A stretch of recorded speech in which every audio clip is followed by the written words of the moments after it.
Hi guys, it's Mike with another Gilded Guardians video. Today we're doing a highlight video on Aquiris.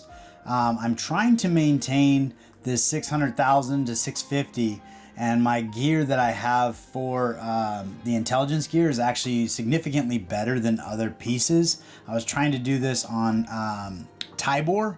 I had to take his level all the way up to 140 to get him to 600,000. I'm also looking at Ashwin here, and the gear I have for him is just not getting him there at all. So it shows you these three pieces of tier 4 gear, if they get upgraded to tier 6, it's amazing how much player power that does add. So I'll have to hold off on those videos until I am able to get a better set of gear for both I don't have any of that, but for both the agility gear and the strength gear.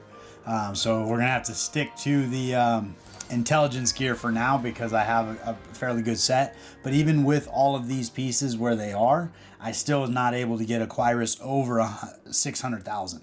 But this is due to her being an epic instead of a legendary. She's got 2 enlightenment levels less. So that's part of the reason. If we were to enlighten her twice, she'd probably be right there in that 610,000-ish, because this is the same gear that I've placed on other players. But that being said, with Aquiris, let's take a quick peek at her kit and see what she's bringing to the table. We've got Tidal Blessing as her ultimate ability. She makes the lowest HP ally invincible for 5 seconds and increase their attack by 50%. So you could intentionally keep the HP of one of your champions low, such as your tank, build them with a lot of defense, and that way she continuously will put this person in their invincibility, unless somebody else falls lower in their HP. But that would be one way to take advantage of this skill. Her next skill is Water Sprite. The lowest HP ally recovers HP equal to 250% of Aquiris's attack. Extra HP recovery is converted into a shield for 10 seconds. So you do want to build Aquiris with a lot of attack, because this heal is gonna be based on 250% of her attack, which can be pretty intense, and then it obviously goes up from there. So where we're at level 4, we're at 340% of her attack. And then Protective Ward is her passive. She increases the defense of all allies by 20%, and that also goes up as you step it up. So when building her, you do want to get her ideally in attack boots, which we do not have, but we do have this extra piece that's adding a lot of attack to her.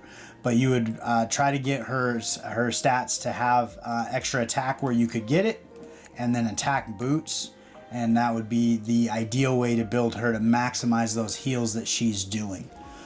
So we're going to take her into the Great Forge. Alright, so we are in that first battle of the Great Forge on Challenge 1. The one thing that's going to be a little weird with Aquiris here is a big chunk of what she does is actually supporting other champions. So I'm assuming she's going to make herself invincible because she's the only one here. She's going to put those heals on herself. But ideally, she's going to be doing that to other members of your team and keeping them alive. But we're rolling through here just to see overall what she can do and how effective it is. So we're going to go ahead and hit this. We're going to take it off 2x speed, and we're going to see how she does here. So it should be fairly slow, just because her attacks are going to be single target basic attacks, and she's going to kind of work her way through it. She is invincible now, and so she casts her invincibility on herself. You saw the heal just tick up, so she healed herself, and you can see she's in no danger of being killed.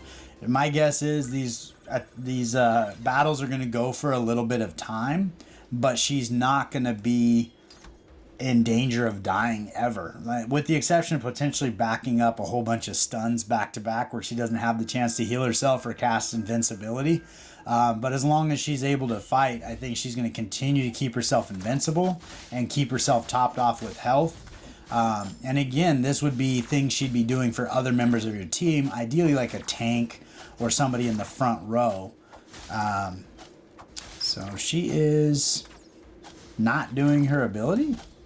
Why is she not doing her ability? Oh, okay. She did do her ability. All right. So she's invincible right now. That's what's going on. And so she's just picking them apart slowly but surely, and she's got full health. So it's actually quite interesting to see how much damage she is actually doing being a support champion. Obviously her attack is pretty high because we want it high in order for her heals to be as substantial as they can be. But outside of that, I mean, she's really just running her basic attack to do damage. She does seem like she's in a little bit of trouble here, but she's got 3 enemies. She's got 2 of them down already. Seems like she keeps getting stunned. She has not healed herself or cast immunity on herself, which is kind of strange. I don't know why she's not doing... There's a heal. All right, so she got a good heal on herself there. She hasn't cast immunity on herself in this room.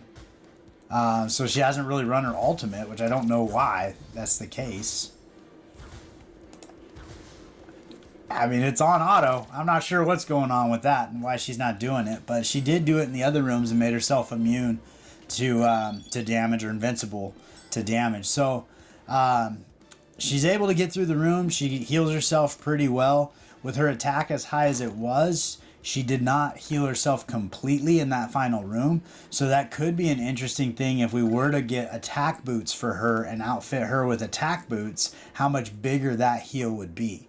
So theoretically, if we take a look at that skill, her heal is going to be water sprite here, 340% of attack.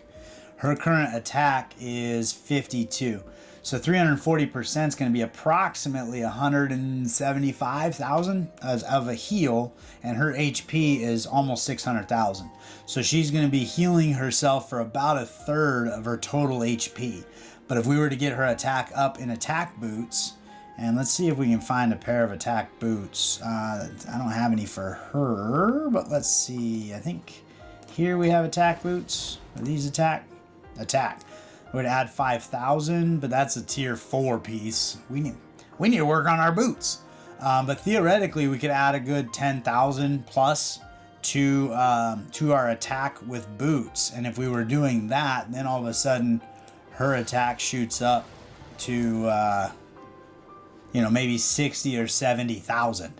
And if we had her at 70,000, now 340% becomes closer to 250-ish, and that could be almost half of a heal instead of a third. So that is pretty interesting. I was actually really impressed with the damage she put out, making it through the waves as quickly as she did, because all of her skills are basically heal and support, and then she just has her basic attack ability.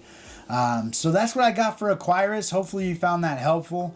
I do think that as far as healers go, she is one of the better healers in the game.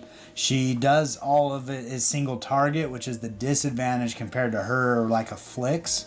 But we'll do the same thing with Flix as well. I am waiting on a copy of her that's 3 stars. Currently the only Flix copy I have is well past that, so we're gonna have to wait until we get something that we can compare apples to apples.